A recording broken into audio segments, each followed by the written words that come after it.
Hi, good evening, and welcome to the City of Charlestown Redevelopment meeting for Tuesday, March 21st, 2023.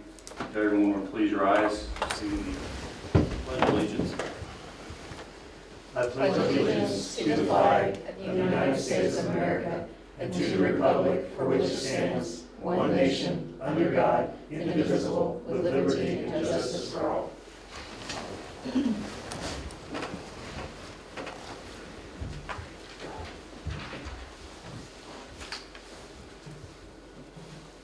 Okay, we're going to do roll call. Benita Page, Present. John Spencer, Here. Bobby. Present. Let the record reflect that BJ Steele is not present tonight. We do have quorum. This time I'd like to open up the public hearing for the Forest Edge bonds and ask Bo Zeller to give us an explanation of the bonds. Just want to give you a quick rundown, and then if there's any public here, they can come up and comment. Is that all right with you guys? Yes. Perfect. So this project, and Joe can speak to a lot of this, these funds will be used for local public improvements which are related in or around the Forest Edge development. A lot of it will be drainage, road improvements for turn lanes, things of that nature. And these bonds will be issued on a parity with the other outstanding bonds that are pledged, where TIF is pledged to them. All the allocation areas of the city are pledged to these bonds because it provides housing that will support businesses and other employers in each of the allocation areas. And also it's right on the main highway, which is a main artery for the city. So these bonds will be taxable. And the reason they'll be taxable is whenever you're doing a Section 103 analysis of the Internal Revenue Code, which tells you if you can do tax exempt or taxable bonds, you have to determine, is there going to be private use and is there going to be private pay? If the answer to both of those is yes, they have to be taxable. So here, a lot of these improvements, we did a calculation. Our tax lawyers, this is all they do is Section 103 work, which is not the life I would want, but they do a great job. But they did allocations based on each of the project costs, determined that there would be a lot of private use here.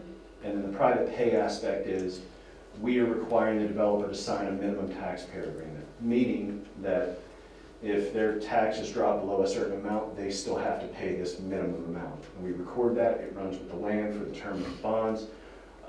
This has been pushed by the state and the industry around Indiana to protect municipalities to ensure that developments get done, projects get done, because that minimum tax is there whether they complete the project or not. So it kind of holds developers accountable, because if they don't, then they're staring down the barrel of a large tax payment. So these bonds will be also supported by a minimum taxpayer agreement, which is the private pay aspect. So the answers to both of those: will there be private use? Yes.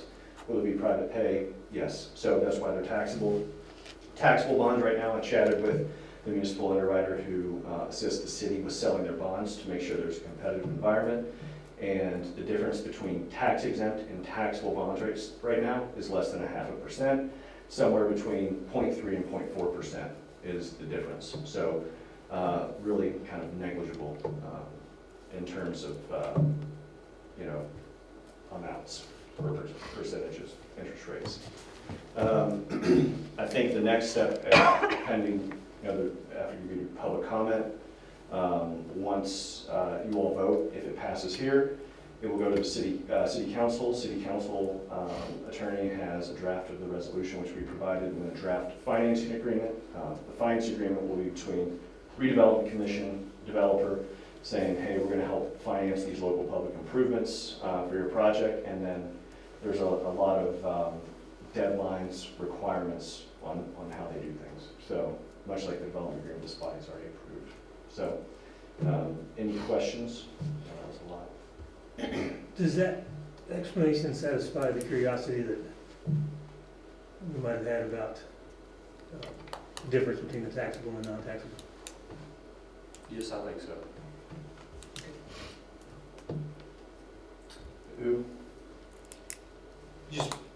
the explanation you gave in terms of the difference in the minor, the 0.3% Yeah. difference. Some discussion had been raised about the choice of the taxable. Gotcha. You're probably familiar with that, some kind of conversation Yeah, a about little that. bit. Okay. Yeah. Okay. And you're satisfied with the Yeah. results? Yeah, I mean, chatting with the underwriter, them telling me it's a 0.3, 0.4 differential. Well, one, the analysis requires us to do this taxable. You know, looking at the analysis, or chatting with the underwriter, 0.3 to 0.4%, that's not much. I've seen it much wider than that. And then Baker Tilly has done feasibility study, you know, they've done analysis on this. There's gonna be a good return on investment on this project. They're the financial advisors, so I can't speak too much on the financials. They live in spreadsheets, I don't, but they've been satisfied with, I think, the project costs that they've seen. And then they're very in tune with the market, just like the underwriter. I mean, they have deals in the market every day, so they know what the rates look like. So I think Baker Tilly will probably be present at the council meeting as well. Thank you, Bo. Any other questions? Just make sure you let the public speak and close the Is public. there anyone in the audience that would like to speak? If there are no further comments, then I close the public hearing. Any other questions? Thanks, Bo. Thank you, Bo.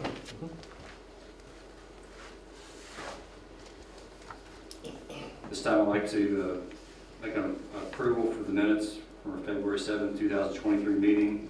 Everyone was provided the minutes in your meeting packet. Are there any questions?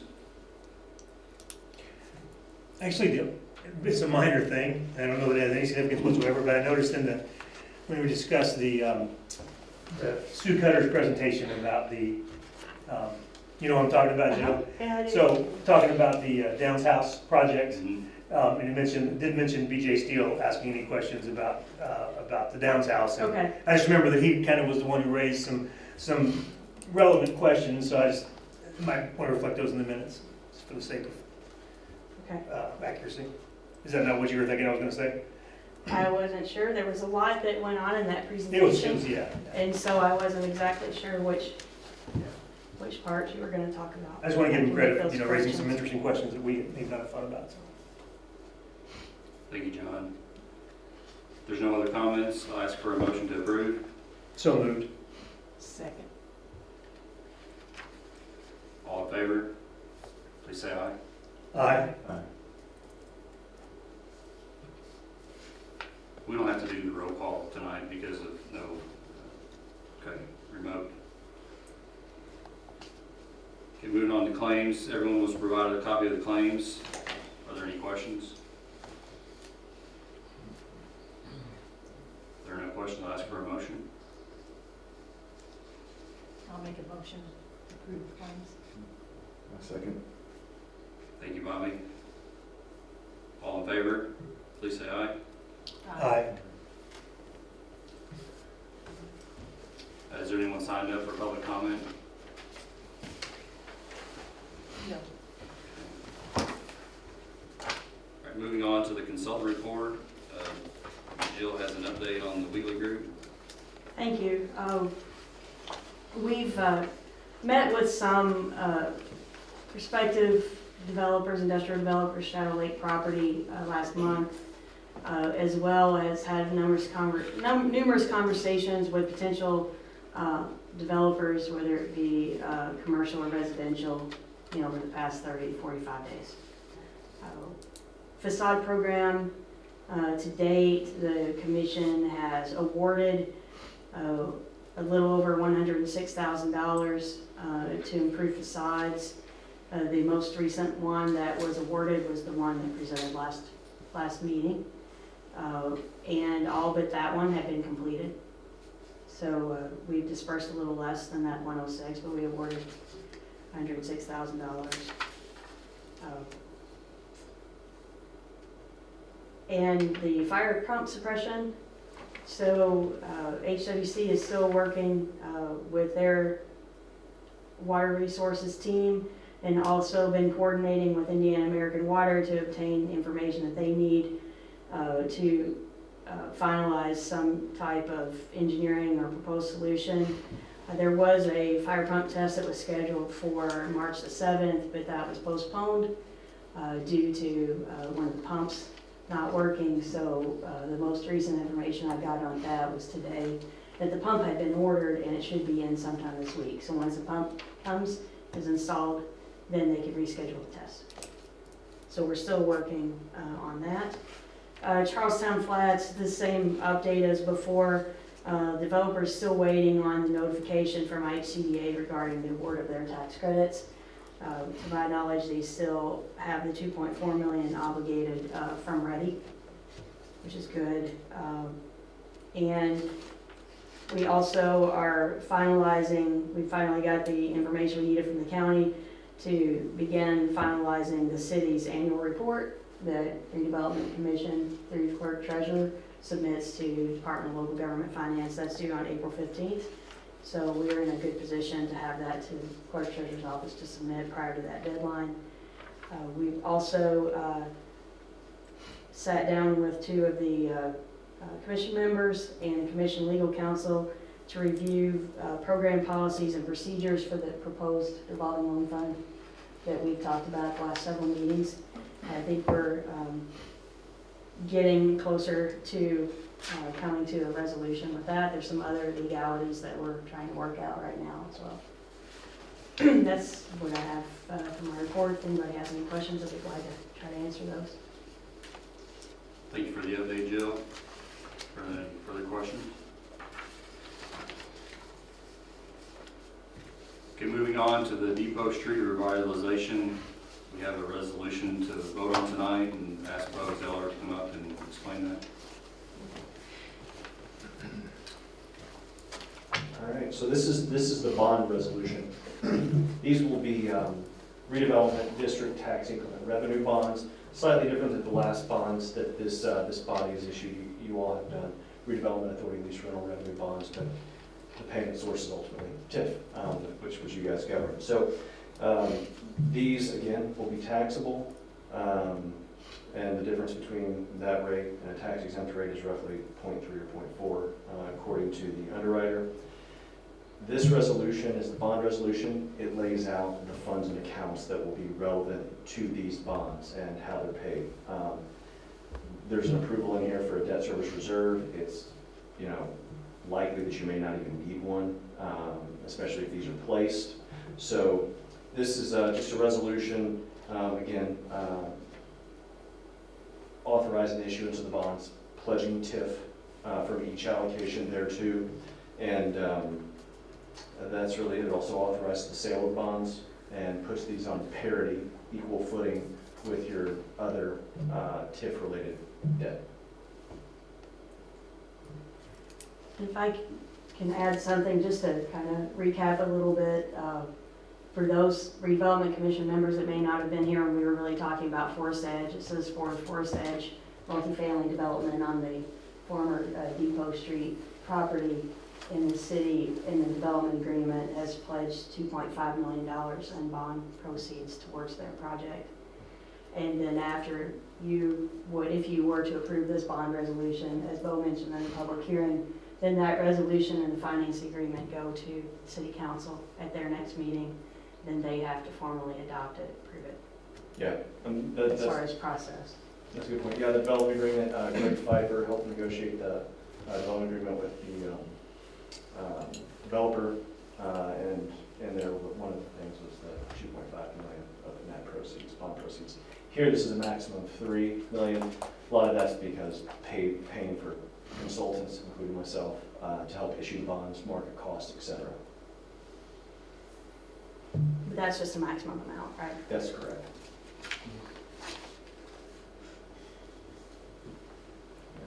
Are there any questions? Can you remind us a little specificity about what some of the things the proceeds will go for within the realm of the development? Yes, Jill, feel free to chime in. Sure. So as Bo said earlier, then the way that this is structured, they have to go towards public improvements. Yeah. And so there's a lot of site work that is considered public improvements that soils out there are not suitable really to, for them to just go in and build that. There's some drainage issues we found during the, both redevelopment and the developer found during their due diligence that that area serves as more of a, not just drainage on that site for that project, but the surrounding neighborhoods. It all flows and drains through that area as well, so the developer's taking care of some of that with their development, even more so than what they would be displacing and be responsible for. There's also some turning lanes that are required on Highway 62, and that's another element that that funding will go toward. So this is stuff that we've all discussed as we've worked through the development agreement, but I just wanted to kind of let people know again what $2.5 million is a lot of money, what, you know, how's it gonna, but it's necessary for the successful implementation of this development agreement. And because it's, as you described it, it's necessary to do it as taxable bonds because of the private pay, private use. Correct. Okay. And without that infusion, the development wouldn't happen. Right. Yeah, a lot of it's gonna be site work, but nothing vertical. Right, it can't go towards the physical structures that they're building there, or the living quarters, I should say that. It's kind of what I was trying to get to during the public hearing, I just didn't articulate that Yeah. very well, so thank you, Yep. appreciate it. If there are no further questions, I would ask for a motion to adopt the resolution 2023 R1. I make that motion. I second. Got a first and a second. All in favor? Aye. Say aye. Aye. Thank you. Thanks, Bill. Thank you.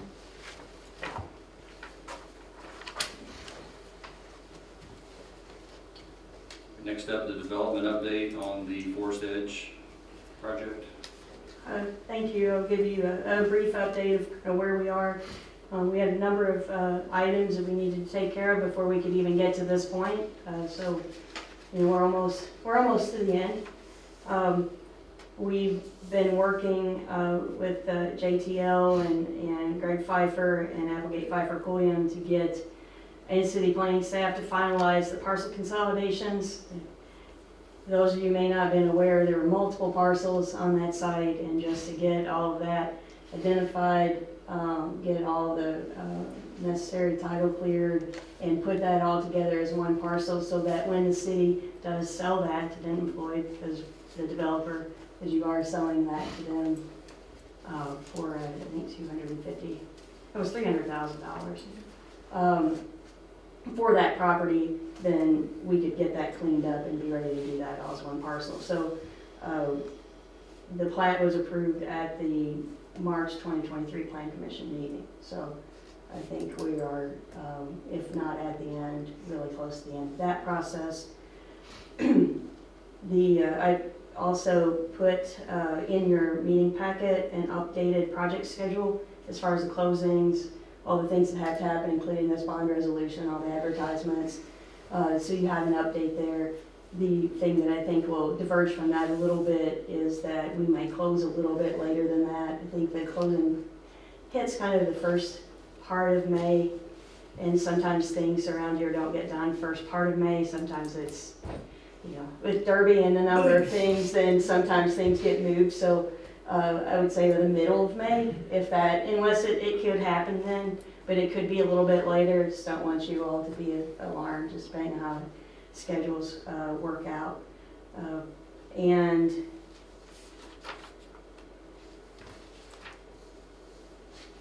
I think that, and then we talked about the bond, obviously, the resolution. So that's where we are as far as the update goes. So I think if Denton Floyd seems to be moving along in their schedule and should be ready to close on the property and the financing at about the same time. Thank you, Joe. You're up for an update on the relocation BOT update and the Madison Street update as well. Thank you. If you recall, the Redevelopment Commission and the Council approved to do a BOT award to GM Development to relocate the utility lines, in particular sewer lines that were in conflict with the buildings that were going to be on site. there was a pre-construction conference meeting held towards the end of February, and materials have been ordered. Some of them have come in and should be starting in the next few weeks on that project. You want me to go ahead with Madison Yeah, Street? you can go on ahead, Madison Street. And I think we're, Madison Street, HMB was engaged by the commission to help with the reconstruction of Madison Street. Madison Street is going to be one of the main entrances, if not the main entrance into the development. It definitely needs some improvement and some connectivity there. So HMB has started on that process and had gone through the right-of-way and survey. We've asked them to wait until we knew that the development plan was finalized, because that has changed a little. I don't think the entrance or that has changed, but in the off chance that it might have, we asked them to hold off on starting their design until we knew we had a final. And I think probably we should be able to get them started next month.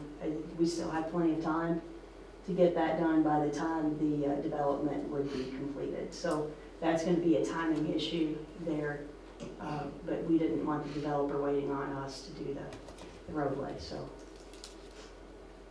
I think we're in good shape there as well.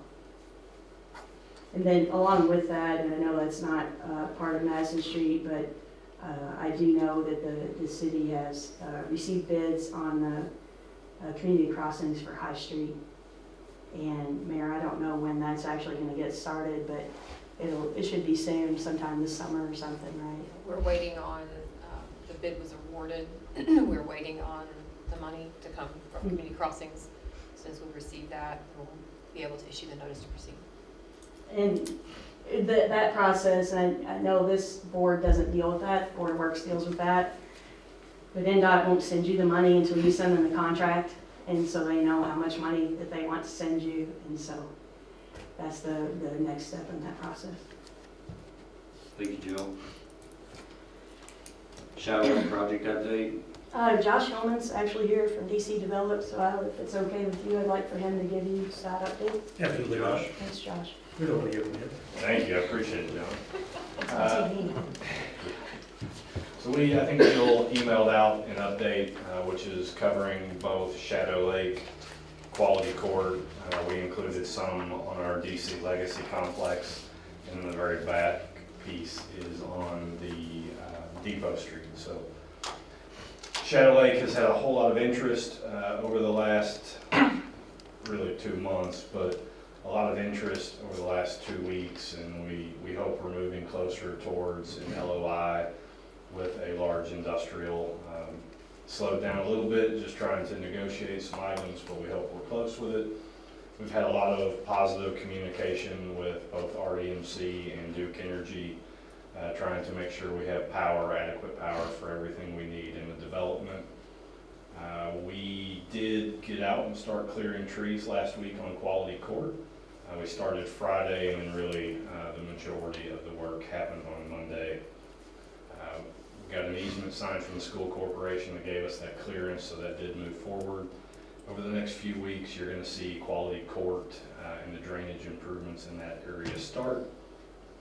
And Duke gave us clearance this last week to construct underneath their transmission mains. So we're going to see Quality Court that extends into the development, and then ultimately Shadow Lake over to our office. Really start moving dirt here over the next couple of weeks. So the Legacy Complex, both the maintenance facility and office headquarters building, are coming up out of the ground. You can see both of them sort of from 62. You're mostly seeing the maintenance facility. So, any questions for me?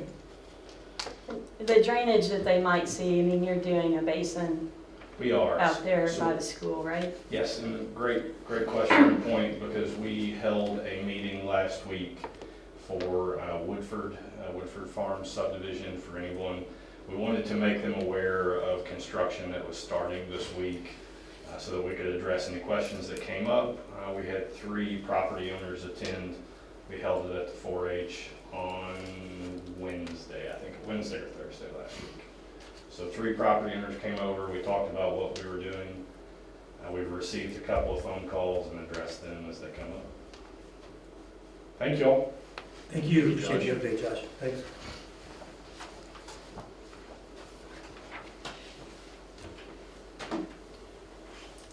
Moving on, next item is Shadow Lake Park update from Jill.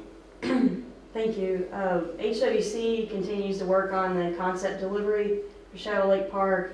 A meeting was held in February with city officials to review programming options. And the city actually held a stakeholder meeting on March 15th. So that project is moving forward. I'll have more of an update at the next meeting. All right, thank you, Jill. Next update is Family Activities Park, also known as the Depot. I'll ask the mayor to give her update. Hello, thank you for having me. Thank you. I'm passing out for you. I want you to notice the top title. It says preliminary project cost opinion. Keywords being preliminary and opinion. I'm not asking the board to take action on this tonight. I wanted to put it in your hands and let you look over what we've done and talk through how we got to this point. So as you know, we are working to expand the offerings at the Family Activity Center to target adolescents, young adults. We met with the youth in the media class, several media classes, as well as the honor students, and provided a survey for them to provide feedback. We also, last August, had a meeting on site for parents to also be involved and open to the community. Ultimately, the consensus was that they wanted a hangout spot similar to a coffee shop experience or what they find at Union Gate Yard in Jeffersonville.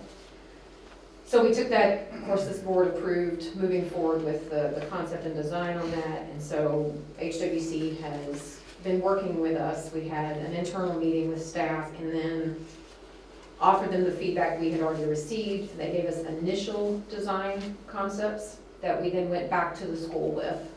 We were able to meet with 2 of the media classes over there, so approximately 50 students. And we were able to circulate back through the honors students as well for their feedback. The students were very engaged, they were very excited. They liked the overall concept, it had much approval. They pointed out a few things that were missing that they wanted to see added. And so we were able to then, it's a couple of those things were, for instance, as the development progresses, additional bathrooms down at sites that have to walk away up to the top, and ensuring that there would be ADA compliance throughout the improvements so that all people could access it. We also talked to them about some programming and hiring decisions of who would staff this, coming to the general consensus that it would be staffed, this area would be staffed by people over the age of 18 when it's done, since it's targeting a younger crowd, but also an older adolescent crowd, and that there would be restrictions on, a couple of the students were concerned about graduates leaving and then coming back at like 22 and 23 years old trying to hang out with, you know, the 16 and 17-year-olds that they knew. And so we talked through a lot of those kind of concerns as well. So the students have been very engaged and very helpful in the entire process.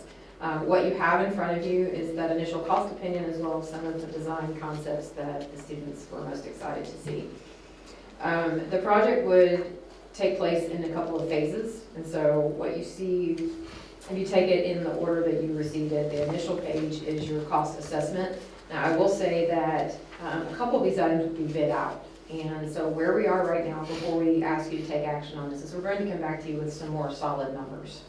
Our team is taking that first block there, the hardscape electrical contractor work section, and they are asking some contractors to bid on that. So that would include the sidewalks, the concrete, the curbing, electrical connections, and that initial infrastructure, for lack of a better word, area. So they're going to be receiving some bids on that to get a better idea, more firm numbers to see what that's going to come in at.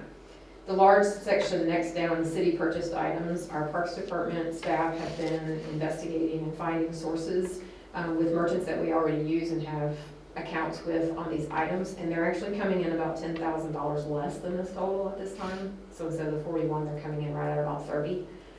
So I've asked them to provide a package of that to see what the actual cost of those items would be.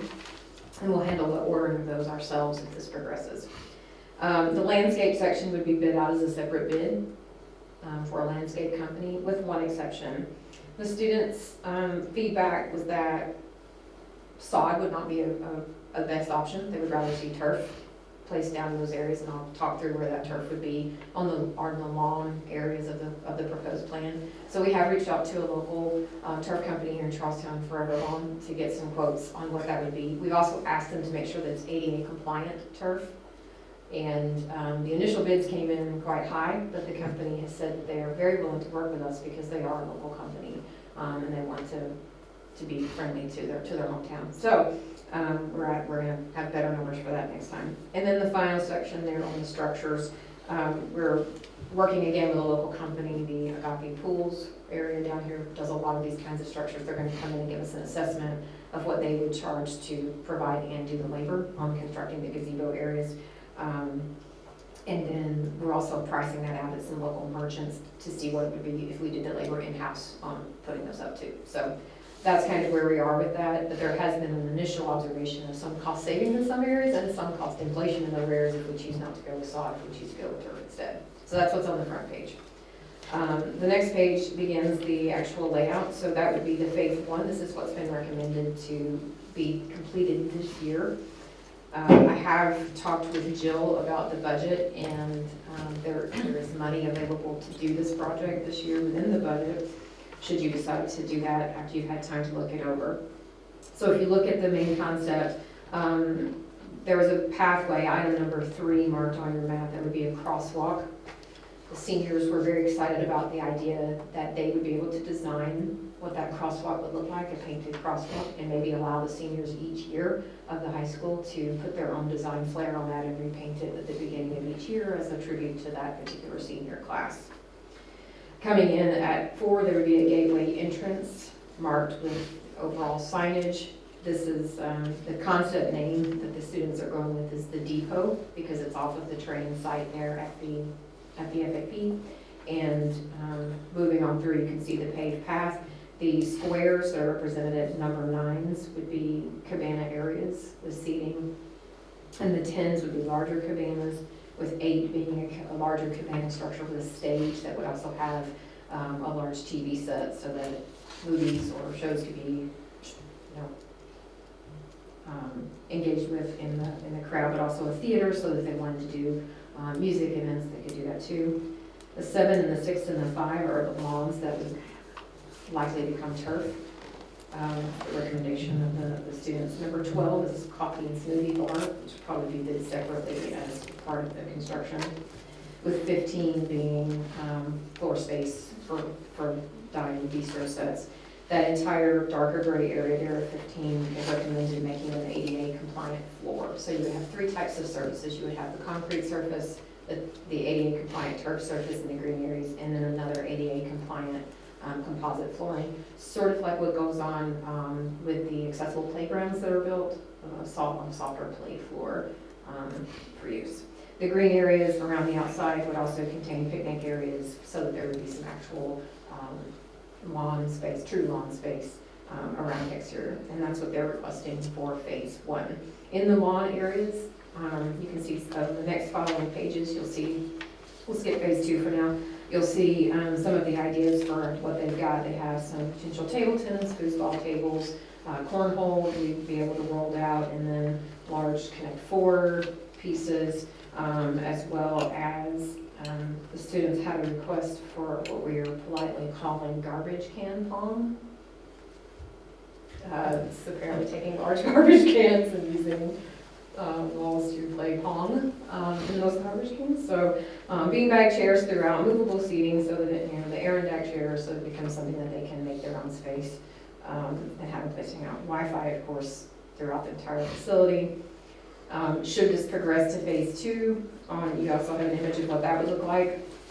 The students, the top 2 athletic type events that they wanted to see were a mini soccer pitch, which is represented as item 4 on that phase 2, and a beach or sand volleyball area, and that would be phase on the item number 3. With wooden deck in between, bathrooms added, and another kind of recreational dining type area, hangout spot in between the 2. And so you can see on that plan, there were some layouts of what that might look like.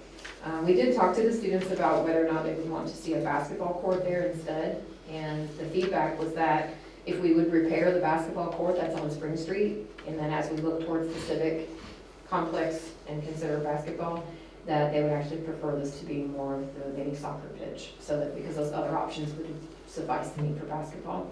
So we are repairing, there was apparently some large cracks in the Spring Street court, and our team is working on repairing those, and also looking for a permanent cover over that facility.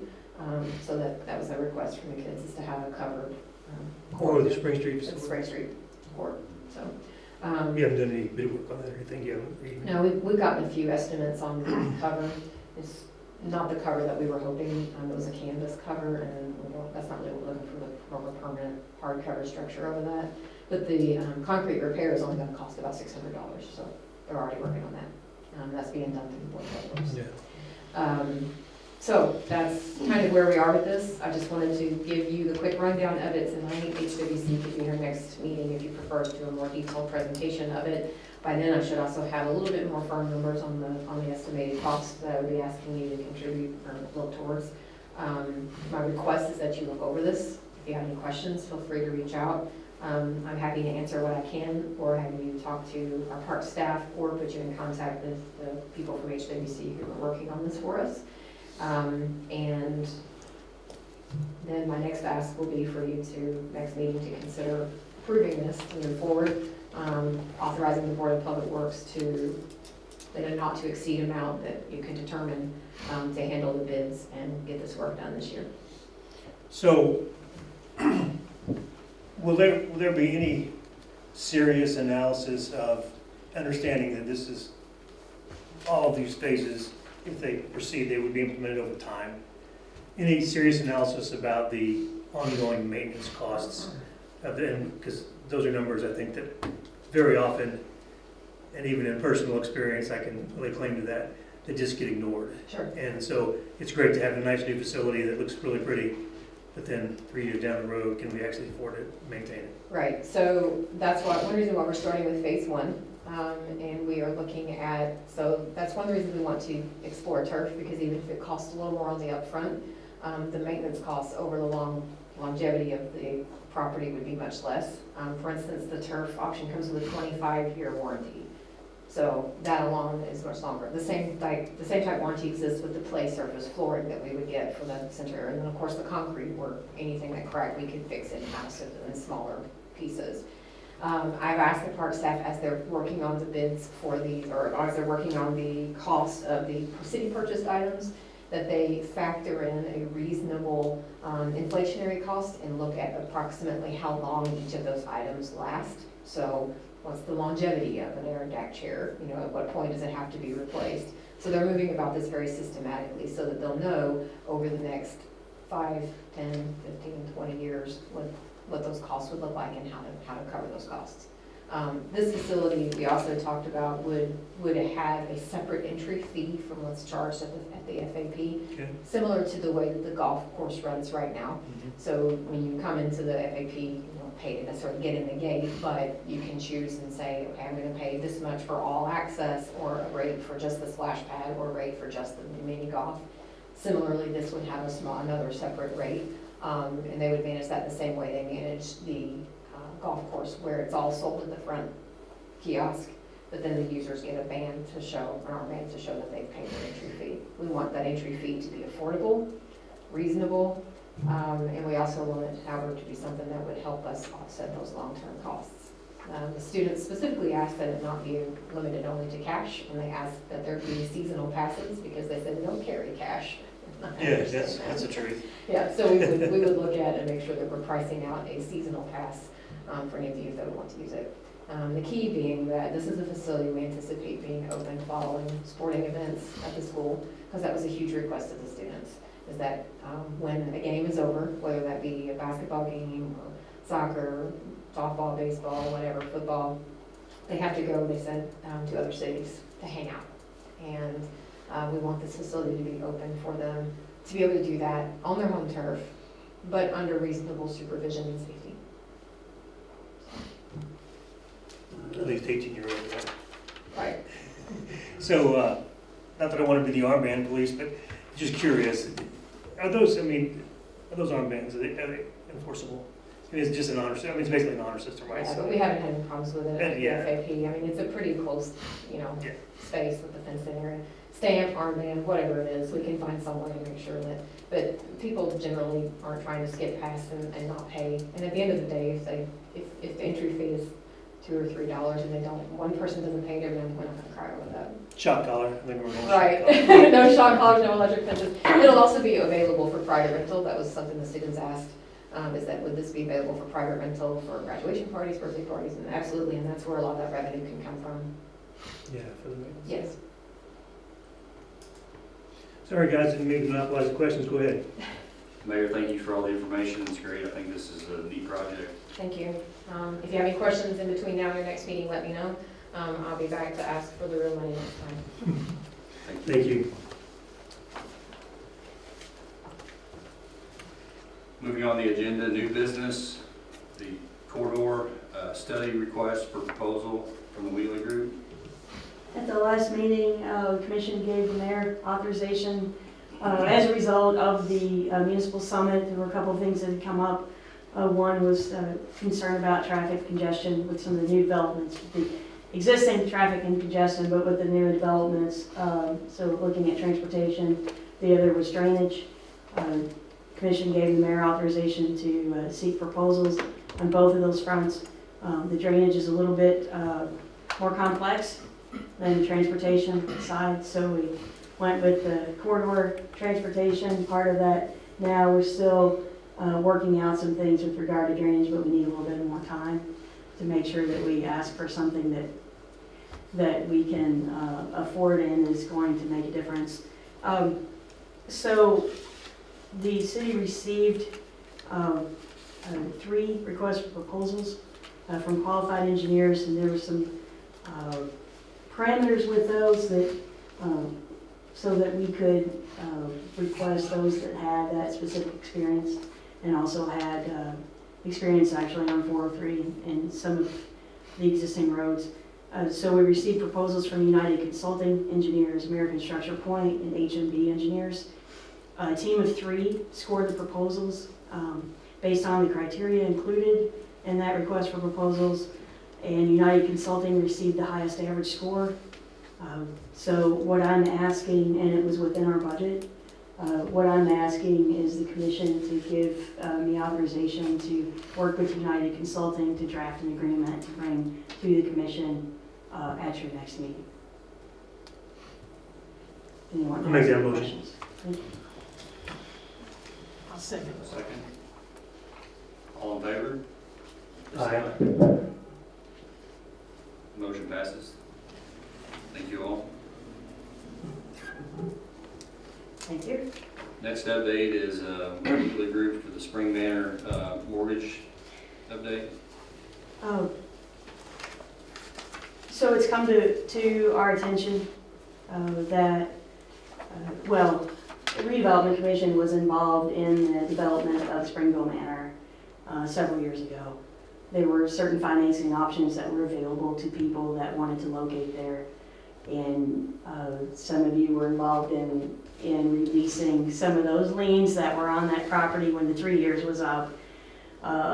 Some of those same properties also had a mortgage on them in the amount of $35,000 that would be payable upon the time of their death. Unfortunately, in the nature of that community, that's going to happen. It was brought to our attention recently that some residents had passed away, and we need to reach out to their families to let them know. The families may not even know that those mortgages existed, and to reach out to them in a way to let them know and offer to help them resolve that issue. My recommendation is to ask Frost Brown Todd. We've had them do some research on it. We've got the information that we needed for those. There are the one that is in my report is 103 Jackson, and that that resident passed in 21. There's another one that we had come to our attention in the last couple of weeks as well. Just have Frost Brown Todd send a letter to them and just explain that they may not be aware that this is what's going on. We'd like, they could contact them to discuss how to take care of that mortgage, whether it be, them pay it off or whatever the parameters are. So that's what I would ask.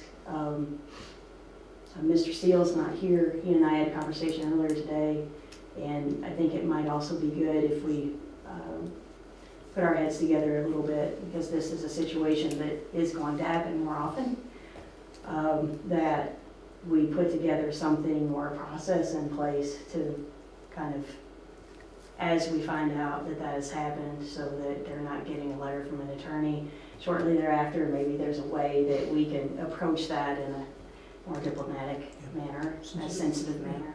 So we can work towards that solution as well. Yeah, I think that's a good idea.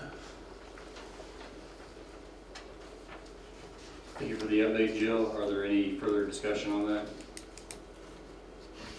Are you gonna come back to us with more specific, or we're gonna discuss it in more detail?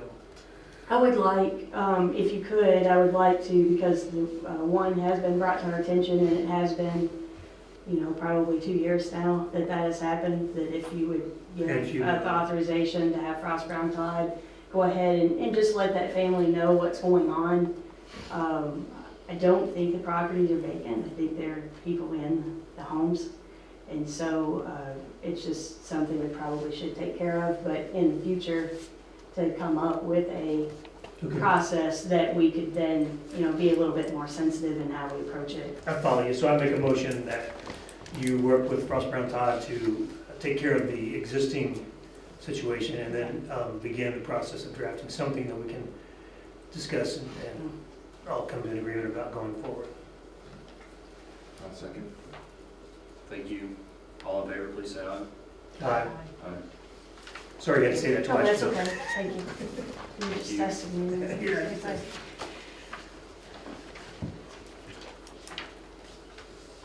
Is there any other discussion that needs to be brought up tonight? Any new discussion?